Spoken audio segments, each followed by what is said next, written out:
దేవుని నామానికి మహిమ కలుగును గాక. ఈ 12వ దినం ఉపవాస దినం చేరువచ్చిన మీ అందరికీ ప్రభు నామం పేరిట వందనాలు.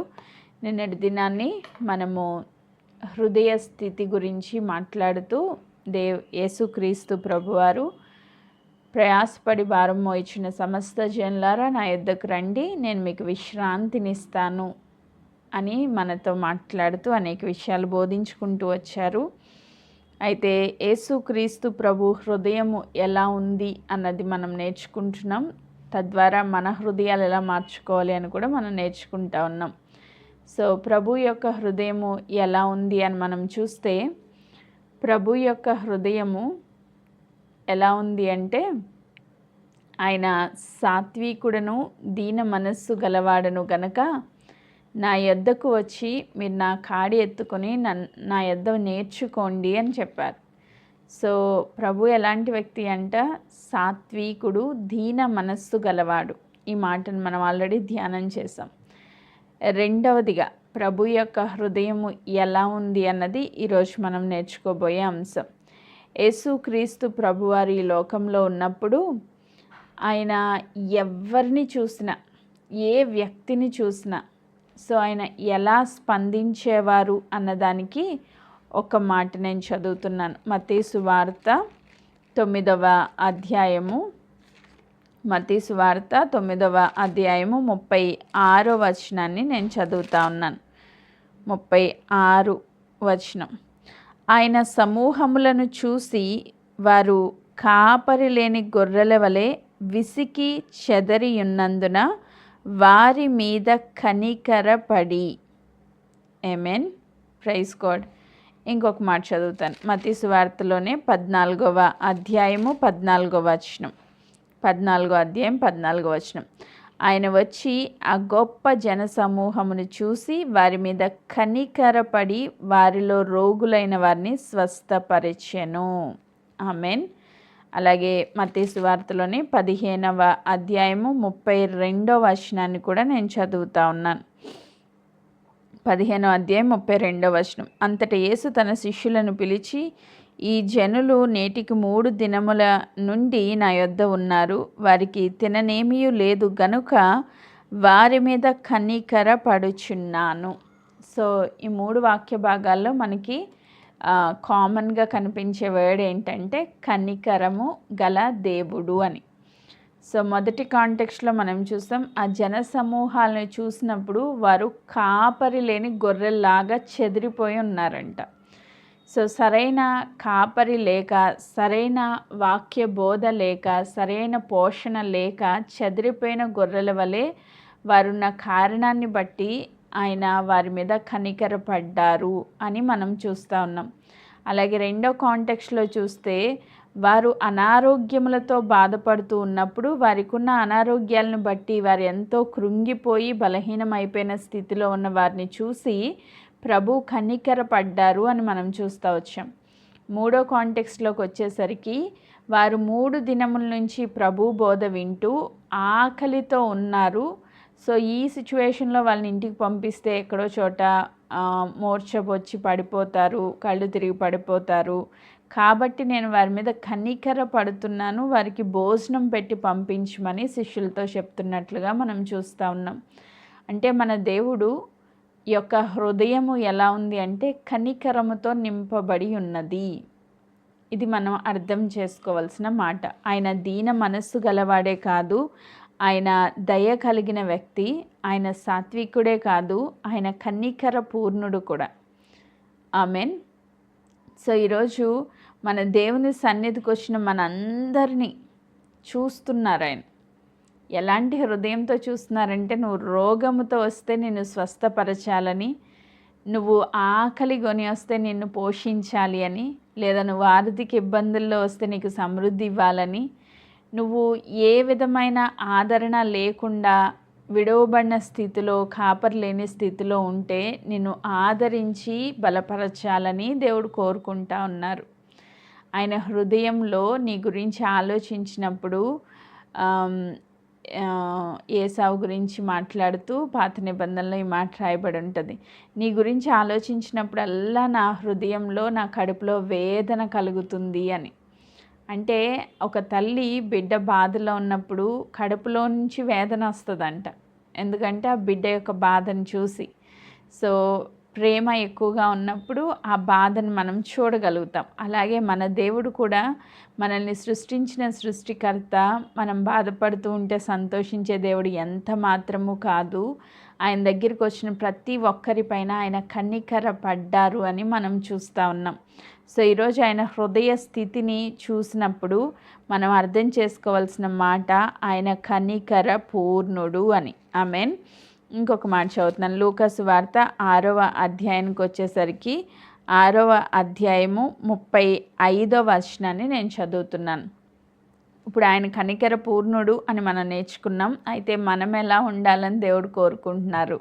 ఎలా ఉండాలని కోరుకుంటున్నారంటే లూకా సువార్త 6వ అధ్యాయం 35వ వచనం.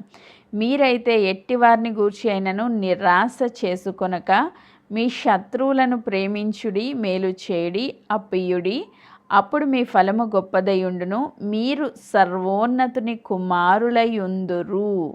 ఆమేన్. ఆయన కృతజ్ఞత లేని వారి ఎడలను దుష్టుల ఎడలను ఉపకారియయున్నాడు.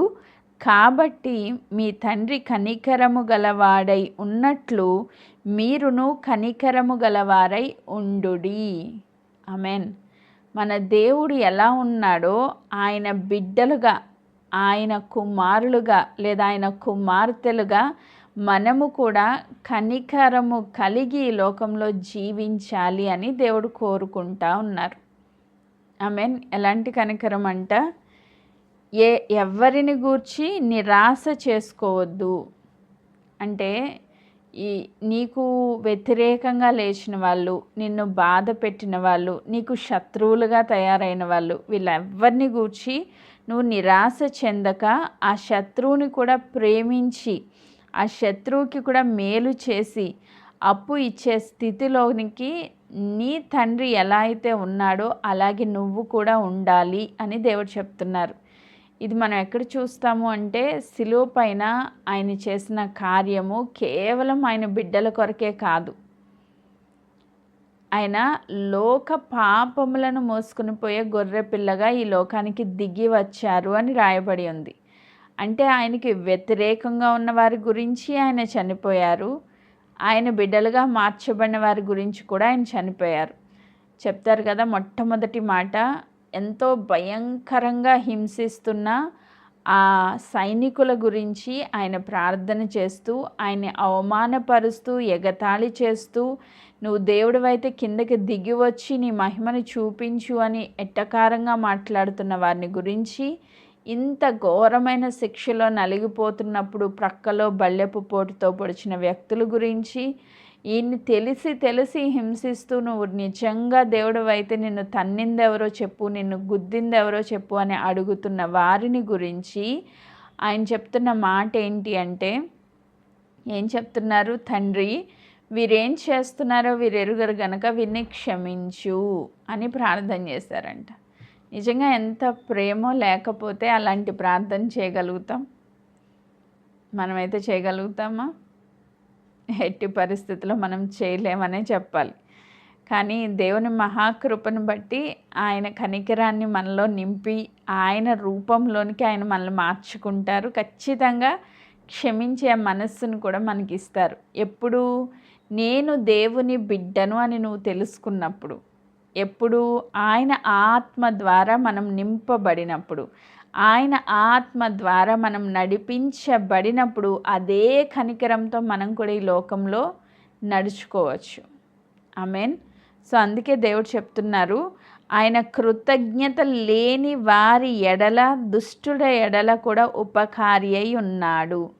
ఆయన కృతజ్ఞత కలిగిన దగ్గరే కాదు, కృతజ్ఞత లేని వారి ఎడల, అంటే నువ్వు చేసిన మేలులు మర్చిపోయిన వారి ఎడల, నీకు హాని చేసిన వారి ఎడల కూడా ఆయన ఏం చేస్తున్నారంట? ఆయన ఉపకారి అయి ఉన్నాడంట. హల్లెలూయా. మన దేవుడు అందరినీ ప్రేమించే దేవుడు. ఆమేన్.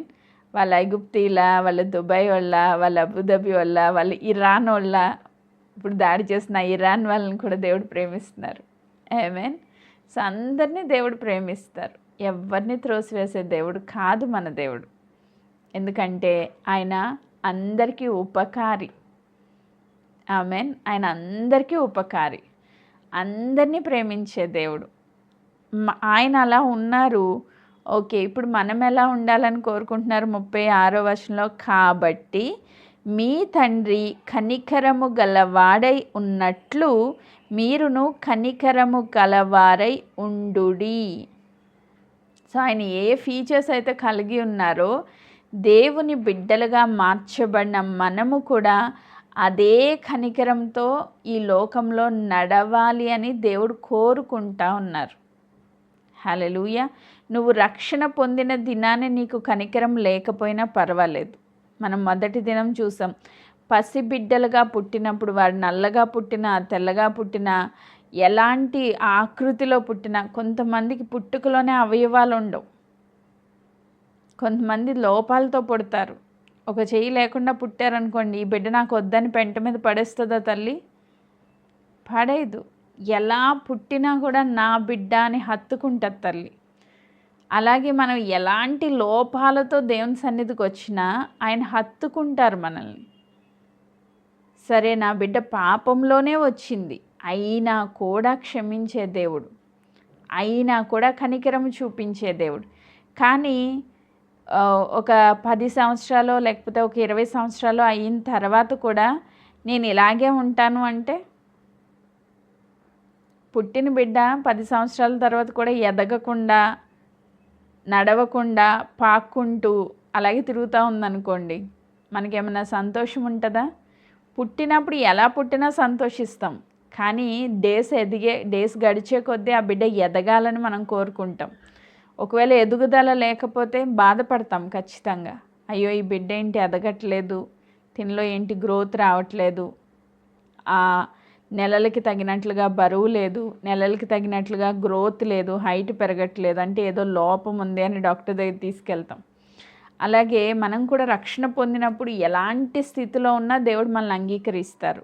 కానీ దినాలు గడిచే కొద్దీ రక్షణ విషయంలో నువ్వు పాలు తాగి, వాక్యం అనే పాలు తాగి ఎదుగుతూ ఉండాలి. ఎదుగుతూ ఉన్నప్పుడు మన జీవితంలో మనం దేవుని వాక్యాన్ని పాలలాగా తాగుతూ ఉన్నప్పుడు, దేవుని వాక్యంలో ఏ సత్యమైతే బోధిస్తూ ఉన్నారో ఆ సత్యంలో మనము స్థిరపరచబడాలి. ఒకప్పుడు ద్వేషించాను మనుషుల్ని, కానీ ఇప్పుడు నేను పాలు తాగే బిడ్డను కాదు. ఇప్పుడు ఎదుగుతూ ఉన్నాను, దేవుని యొక్క ఆత్మ ద్వారా సంధించబడ్డాను, దేవుని వాక్యం ద్వారా నింపబడ్డాను. కాబట్టి ఒకప్పుడు క్షమించలేని మనస్సు, కానీ ఇప్పుడు క్షమించే వ్యక్తిగా మార్చబడాలి. ఒకప్పుడు ఎదుటి వాళ్ళని ప్రేమించలేని వ్యక్తిగా ఉన్నావు, ఇప్పుడు ప్రేమించాలి. ఫర్ ఎగ్జాంపుల్, జిఎల్ఎం గ్రూప్ పెట్టి ఇంచుమించుగా 6-7 సంవత్సరాల నుంచి వచ్చిన వాళ్ళు ఉన్నారు, సంవత్సరం నుంచి వచ్చిన వాళ్ళు ఉన్నారు, 2 సంవత్సరాల నుంచి వచ్చిన వాళ్ళు ఉన్నారు. సో మీలో ఎదుగుదల రావట్లేదు అనుకోండి, మొదటి దినాన్ని ఏ ప్రాబ్లమ్స్తో నా దగ్గరికి వచ్చారో ఈరోజు కూడా ఏ ప్రాబ్లమ్స్ కనిపిస్తున్నాయి అనుకోండి, నాకు సంతోషం ఉంటుందా? ఉండదు. అత్తగారు వస్తుంది అదే గ్రూప్కి, ఇదే గ్రూప్కి కోడలు కూడా వస్తుంది. వాళ్ళిద్దరూ ఫస్ట్ డే నాకు ఏవైతే కంప్లైంట్స్ చెప్పారో ఈరోజు కూడా అయ్యే కంప్లైంట్స్ ఉన్నాయి. అత్తగారు కోళ్ళని క్షమించలేదు, కోళ్ళ అత్తగారిని క్షమించలేదు, వాళ్ళిద్దరి మధ్యలో సమాధానం లేదు, సంతోషం లేదు, నెమ్మది లేదు. ఇదే పరిస్థితి 3 సంవత్సరాల తర్వాత ఇదే స్థితిలో ఉన్నారు వాళ్ళిద్దరూ. అంటే అక్కడ ఎవరు ఫెయిల్ అవుతున్నట్టు? వాళ్ళ వాక్యంలో నాటబడట్లేదు. వాక్యం ఎంత బలంగా విత్తబడినప్పటికీ ఆ వాక్యం వారి హృదయంలో ఫలించట్లేదన్నమాట. అంటే ఇంకా పసిపిల్లల్లాగే, ఇంకా పాలు తాగే స్థితిలోనే, ఇంకా ఒకరినొకరు క్షమించుకోలేక, ఇంకా ప్రేమించుకోలేక, ఇంకా తగ్గింపు లేకుండా, ఇంకా ప్రభు యొక్క ప్రేమని లోకానికి చూపించకుండా, అట్లీస్ట్ ఇంట్లో వాళ్ళకు కూడా చూపించకుండా నీ హృదయ స్థితి ఉంది అంటే నువ్వు ఇంకా ఎదగలేని స్థితిలో ఉన్నావని అర్థం. కానీ మనం అలా ఉండాలని దేవుడు కోరుకోవడం లేదు. పుట్టిన బిడ్డ పుట్టినట్లే ఉండిపోతే మనం ఎంత బాధపడతామో, అలాగే రక్షణ విషయంలో కూడా పుట్టిన బిడ్డ పుట్టినట్టే ఉండిపోతే దేవుడు కూడా చాలా బాధపడతారు. సో రక్షణలో ఎదగాలి అంటే ఆయన హృదయం ఎలా ఉందో మన హృదయం కూడా అలా మార్చబడాలని దేవుడు కోరుకుంటున్నారు. ఆమెన్. Praise God. ఇంకా మనం ముందుకెళ్తే లూకా సువార్త 7వ అధ్యాయము 13వ వచనంలో కూడా దేవుడు అక్కడ ఒక మాట చెప్తారు. ప్రభు ఆమెను చూసి ఆమె యందు కనికరపడి ఏడవద్దని ఆమెతో చెప్పి దగ్గరకు వచ్చి పాడెను ముట్టగా మోయిచున్న వారు నిలిచిరి. అక్కడ ప్రభు ఎవరిని చూసినా, అంటే ఏడుస్తున్న వ్యక్తులను చూసినా, అనారోగ్యాలతో ఉన్న వారిని చూసినా, ఆకలితో ఉన్న వారిని ఎవరిని చూసినా ఆయన హృదయంలో వెంటనే వచ్చేది ఏంటంటే కనికరము. సో ఈరోజు మనం కూడా మన దగ్గరికి అనేకమైన ప్రాబ్లమ్స్తో జనాలు వస్తూ ఉంటారు. వాళ్ళు ఏ ప్రాబ్లంతో వచ్చినా ఫస్ట్ మనం కనికరం చూపించాలి. ఎందుకంటే దీని గురించి కూడా చాలా లోతుగా దేవుని వాక్యం సెలవిస్తుంది. ఎందుకు మనం కనికరం చూపించాలి అంటే 2 కొరింథీయులకు రాసిన పత్రిక 1వ అధ్యాయం 3వ వచనాన్ని నేను చదువుతున్నాను. కనికరము చూపు తండ్రి సమస్తమైన ఆదరణను అనుగ్రహించు దేవుడు మన ప్రభువైన యేసుక్రీస్తు తండ్రి అయిన దేవుడు స్తుతింపబడును గాక. ఆమెన్. మన దేవుడు ఎవరు అంటే కనికరము చూపు తండ్రి. ఆమెన్.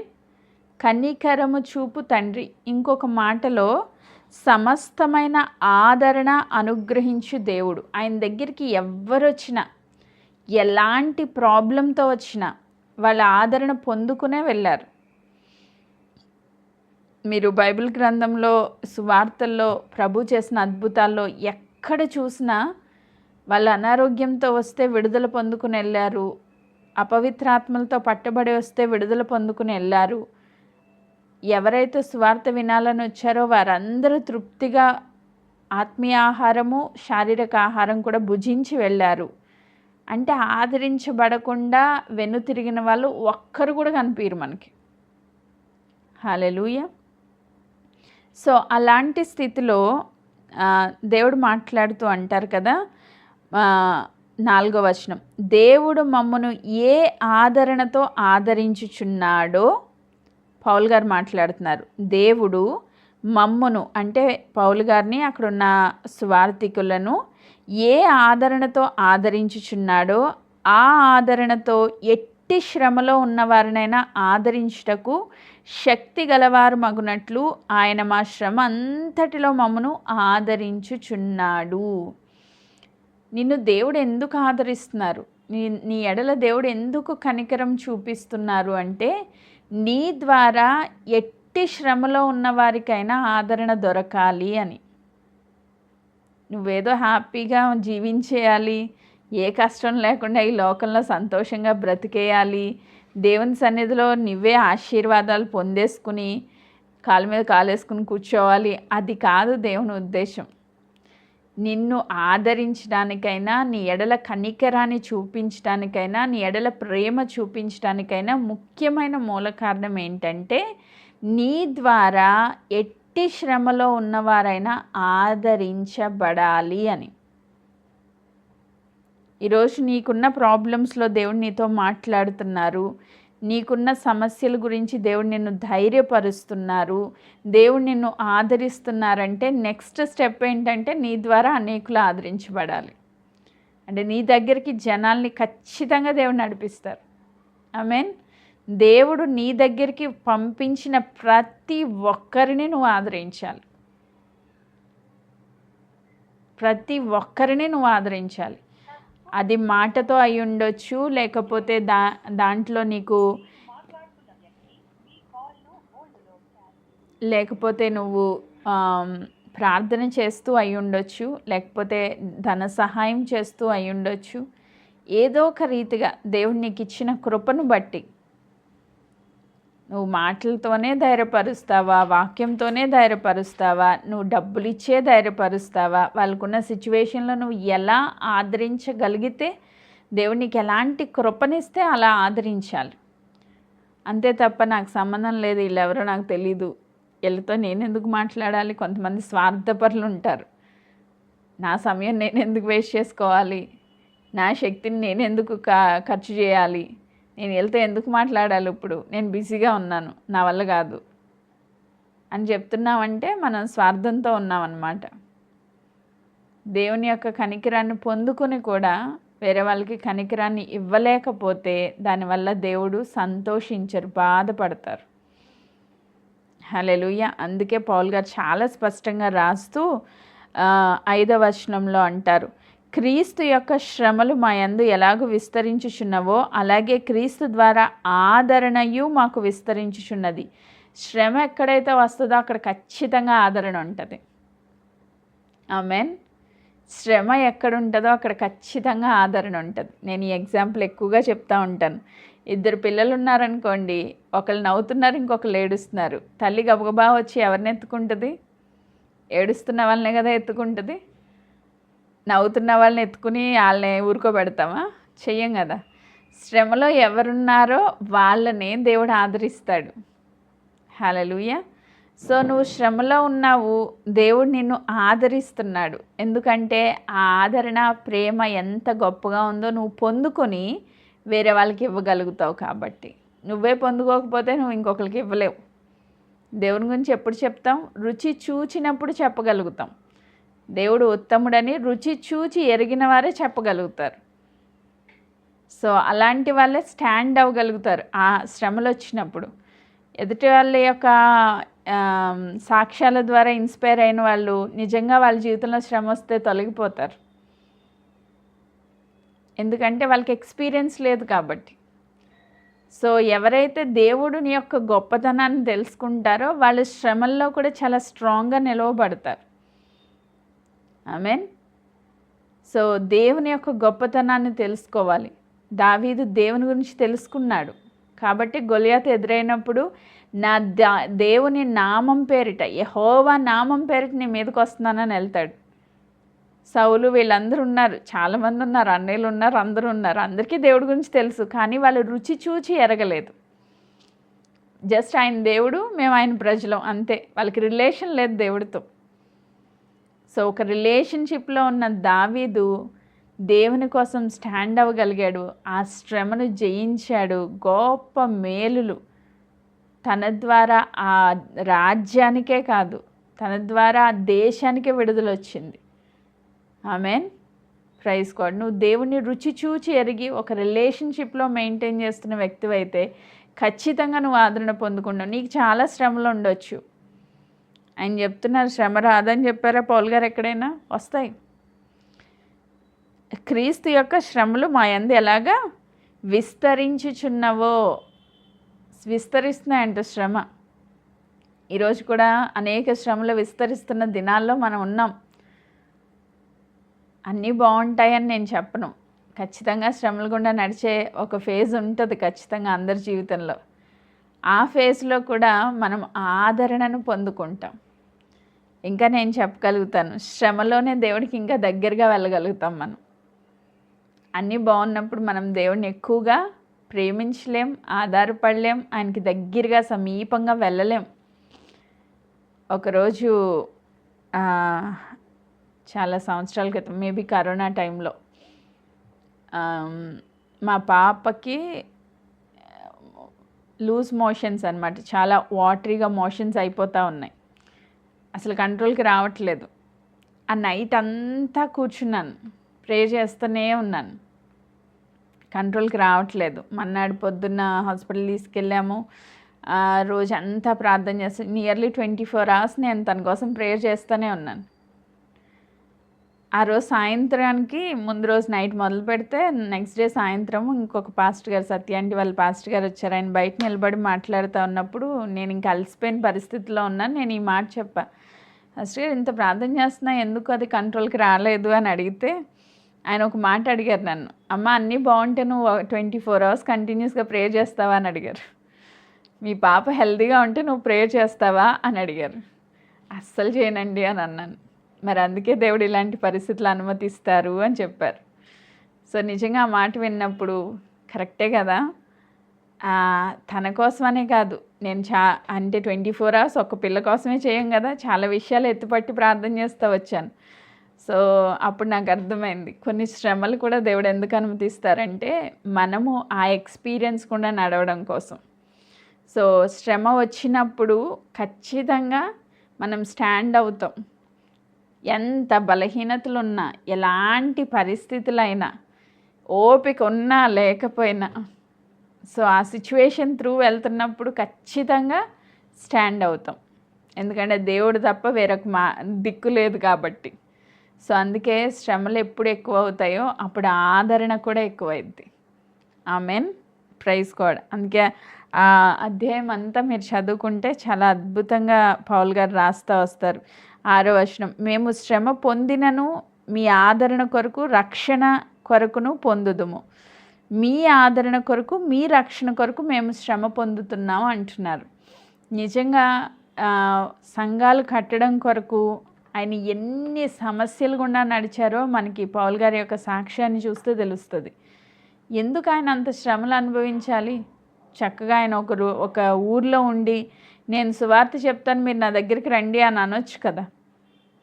ఆయన ఒక్కొక్క ప్రాంతం తిరిగి అక్కడ అన్యజనులతో రకరకాల శ్రమలు అనుభవించి కొట్టబడి నెట్టబడి భయంకరంగా వీధుల గుండా ఏడ్చబడి శ్రమల పాలయ్యి జైలు పాలయ్యి ఇన్ని సమస్యలు, ఇంత శ్రమ ఎందుకు అంటే ఆయన చెప్తారు, మీ ఆదరణ కొరకు మీ రక్షణ కొరకు నేను ఇలా శ్రమ పడుతున్నాను. ఆమెన్. ఈరోజు నాకు కూడా ఒక్కొక్కసారి అనిపిస్తుంది ఎందుకు ఇంత శ్రమ అని. చక్కగా పిల్లల్ని చూసుకుంటూ పర్సనల్గా ప్రేయర్ చేసుకుంటే సరిపోదా? సరిపోద్ది, మన రక్షణ వరకు సరిపోద్ది. కానీ దేవుని యొక్క ఉద్దేశం ఏంటంటే మనం రక్షణ పొందింది మనంతోనే ఆ రక్షణ ఆగిపోకూడదు, మనం అనేకులకు రక్షణకరంగా ఉండాలి అని. హల్లెలూయా. సో ఈరోజు దేవుడు సన్నిధిలో ఉన్న మనందరము ఆయన కనికరాన్ని పొందుకున్నాం.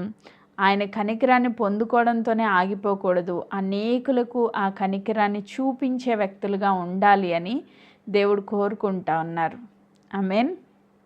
ఇంకొక మాట చదువుతాను, 8వ వచనం, సహోదరులారా, ఆసియాలో మాకు తటస్థించిన శ్రమను గూర్చి మీకు తెలియకుండుట మాకు ఇష్టం లేదు. అదేమనగా మేము బ్రతుకుదుమన్ను నమ్మకము లేక ఉన్నట్లుగా మా శక్తికి మించిన అత్యధికమైన భారము వలన కృంగిపోతిమి.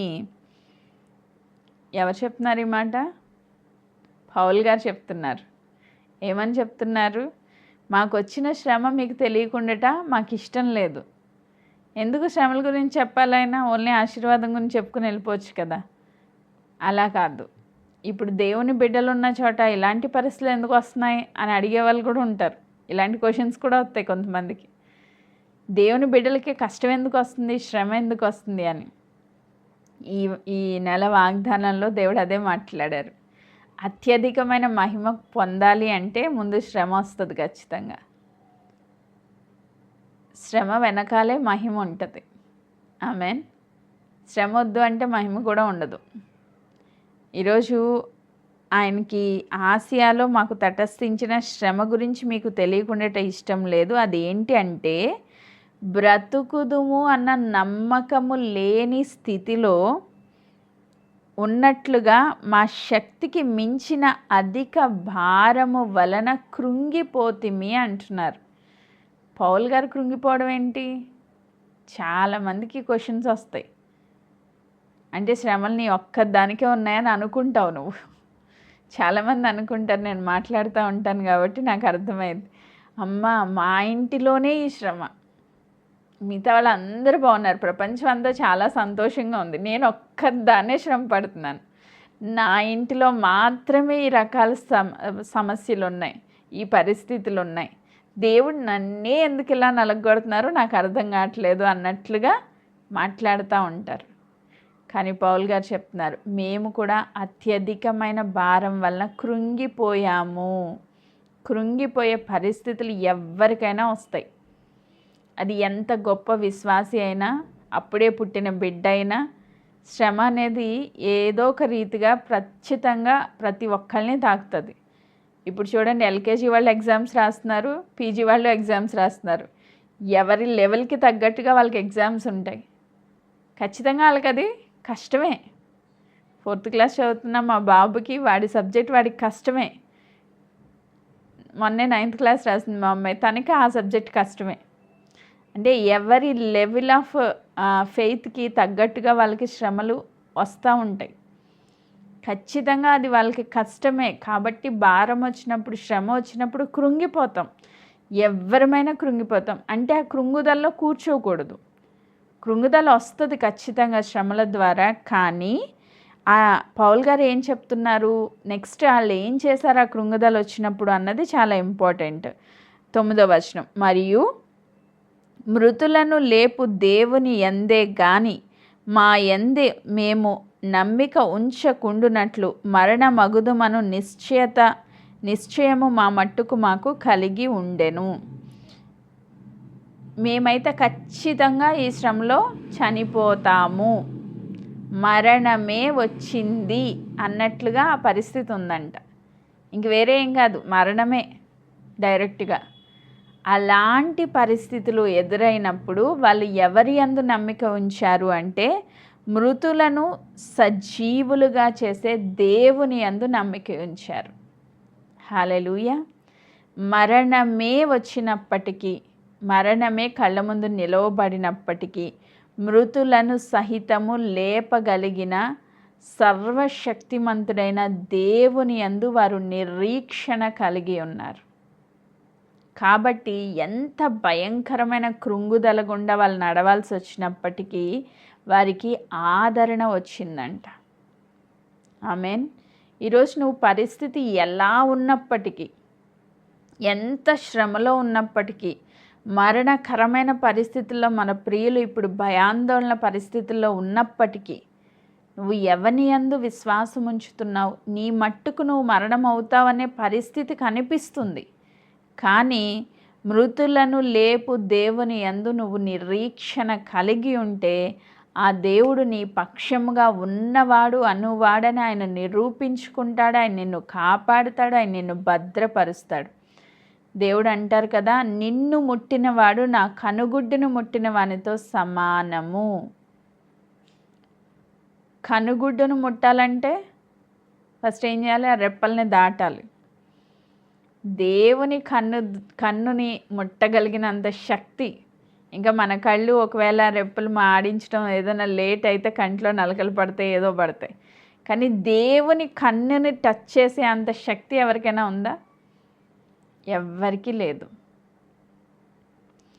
సో ఈరోజు చెప్తున్నారు దేవాది దేవుడు, నిన్ను ముట్టినవాడు నా కనుగుడ్డును ముట్టిన అంత సమానం. నేను నీకు తోడై ఉన్నాను, భయపడొద్దు. భయపడే పరిస్థితులే ఉన్నాయి, కానీ భయపడొద్దు. ఎలా ఉండగలం ప్రభు అంటే, పౌల్ గారు ఎలా అయితే ధైర్యం తెచ్చుకున్నారో, మృతులను సజీవులుగా చేసే ఆ దేవుని యందు నిరీక్షణ కలిగి వాళ్ళు ఎలా అయితే ధైర్యం తెచ్చుకున్నారో అదే ధైర్యం ఈరోజు మనము కూడా కలిగి ఉండాలని దేవుడు కోరుకుంటా ఉన్నారు. ఆమేన్. 10వ వచనం, ఆయన అట్టి గొప్ప మరణం నుండి మమ్మను తప్పించెను. ఈరోజు మన ప్రియులందరి పక్షంగా ఈ మాట నేను పలుకుతున్నాను. అట్టి గొప్ప మరణం నుండి ఆయన మమ్మను తప్పించెను. ఆమేన్. Praise God. రిసీవ్ చేసుకోండి. తప్పించెను, ఇక ముందుకును తప్పించును. ఈరోజు తప్పించబడ్డమే కాదు, ఇక ముందుకు కూడా తప్పించును. ఆమేన్. మరియు మా కొరకు ప్రార్థన చేయటం వలన మీరు కూడా సహాయం చేయుచుండగా ఆయన ఇక ముందుకు మమ్మను తప్పించునని ఆయన యందు నిరీక్షణ గలవారమై ఉన్నాము. నేను ప్రార్థన చేసుకోవడం వల్ల నేను ధైర్యంగా ఉన్నానని పౌల్ గారు చెప్పడం లేదు. పౌల్ గారు అంటున్నారు, మా కొరకు మీరు ప్రార్థన చేయడం ద్వారా మీరు కూడా సహాయం చేస్తున్నారు. ఈరోజు ఆ ప్రియులున్న పరిస్థితుల్లోనికి మనం వెళ్ళలేం. సో కానీ వారికి మనం ఇవ్వాల్సింది ఏంటంటే ప్రార్థనా సహాయం. వారి గురించి మనం చేసే ఆ చిన్న ప్రార్థన దేవుని సన్నిధిలో వారికి గొప్ప బలాన్ని ఇస్తుంది. కాబట్టి అట్టి సహాయాన్ని మనం చేయగలము, ఖచ్చితంగా చేయగలం. సో అలాంటి సహాయాన్ని మనం చేస్తూ ఉంటుండగా వారు ఇక ముందుకు తప్పించబడుదురు అనే నిరీక్షణ కలిగి ఆయన యందు నిరీక్షణ గలవారమై ఉన్నాము. ఆమేన్. ఆయన యందు, దేవుని యందు నిరీక్షణ కలిగి ఉన్నారంట. అందువల్ల అనేకుల ప్రార్థన ద్వారా మాకు కలిగిన కృపావరము కొరకు అనేకుల చేత మా విషయమై కృతజ్ఞతాస్తుతులు చెల్లింపబడును. సో ఈరోజు వారు మరణం నుంచి తప్పించుకోవడం ద్వారా వారికే ఆదరణ కాదు, ప్రార్థించిన ప్రతి ఒక్కరూ కృతజ్ఞతాస్తుతులు చెల్లిస్తారు. ఎందుకంటే మన ప్రార్థనలు కూడా దేవుడు వింటున్నారు అని. ఎస్, ఇప్పుడు భయంలో ఉన్న వ్యక్తి అంత బలంగా ప్రార్థన చేయలేడు, కష్టం. కానీ భయానికి బయట ఉన్న మనము విశ్వాసంతో ప్రార్థన చేస్తాం. ఏమని? దేవా ఖచ్చితంగా నువ్వు తప్పిస్తావని. సిచ్యువేషన్లో లేం కదా, ఇంక రకరకాల ఆలోచనలు మనకు రావు. ఒకే ఒక గురి, ఖచ్చితంగా దేవుడు వారి పక్షంగా కార్యం చేస్తాడు, అంతే. రెండో ఆలోచన మనకి రాదు. కానీ ఆ సిచ్యువేషన్ లోపల ఉన్న వాళ్ళకి రకరకాల ఆలోచనలు వస్తాయి. పక్కనే బాంబు పడింది, రేపొద్దున మన ఇంటి మీద పడుతుందేమో అనే ఆలోచన వాళ్ళల్లో ఉంటుంది, మనలో ఉండదు కదా ఆలోచన, ఎందుకంటే మనం అక్కడ లేం. సో ఇప్పుడు స్ట్రాంగ్గా నిలవబడి వారి కొరకు ప్రార్థించాల్సిన ఆ భారము, ఆ బాధ్యత మనం తీసుకోవాలి. ఆమేన్. ఎందుకంటే ఎన్నో రకాల పరిస్థితుల్లో మరణకరమైన ఆపదల్లోంచి దేవుడు మనల్ని తప్పించారు. అదే ఆదరణ వారు పొందుకోవాలని వారి కొరకు భారము కలిగి ప్రార్థించే ఆ ప్రార్థన పరిచర్యలో దేవుడు మనల్ని ఉంచును గాక. ఆమేన్. సో ఈరోజు కనికరము గల దేవుడు, సమస్తమైన ఆదరణ అనుగ్రహించు దేవుడు, మన ప్రభు అయిన యేసుక్రీస్తు తండ్రి అయిన దేవుడు స్తుతింపబడును గాక. ఆమేన్. ఆయన బిడ్డలుగా అదే కనికరంతో మనము కూడా ఈ లోకంలో నడిపించబడుదుము గాక. ఆమేన్. ఆత్మీయ జ్ఞానేంద్రియాలు తెరవబడిన ప్రతి బిడ్డ కనికరము కలిగి ఈ లోకంలో జీవిస్తారు. ఒకవేళ ఇంకా నీకు జ్ఞానేంద్రియాలు తెరవబడకపోయినా, నువ్వు ఇంకా పసిపిల్లగానే ఉన్నా, ఇంకా నువ్వు ఎదుటివాడిని అర్థం చేసుకోలేకపోయినా, దేవుని వాక్యం నీలో ఫలించకపోయినా, నీ ఇష్టానుసారంగా శరీరానుసారంగా జీవిస్తావు. సో అలా జీవించాలన్నది దేవుని చిత్తం కాదు. ఆత్మీయ బిడ్డలుగా ఈ లోకంలో కనికరము కలిగిన వ్యక్తులుగా ఇది మొదలుకొని మనము జీవించుదుము గాక. కనికర హృదయము కలిగిన వ్యక్తులుగా, సాత్వికము మరియు దీన మనస్సు కలిగిన వ్యక్తులుగా క్రీస్తును పోలి ఈ లోకంలో మనము జీవించుదుము గాక. ఈ మాటలు దేవుడు దీవించి ఆశీర్వదించును గాక. ఆమేన్. Praise God.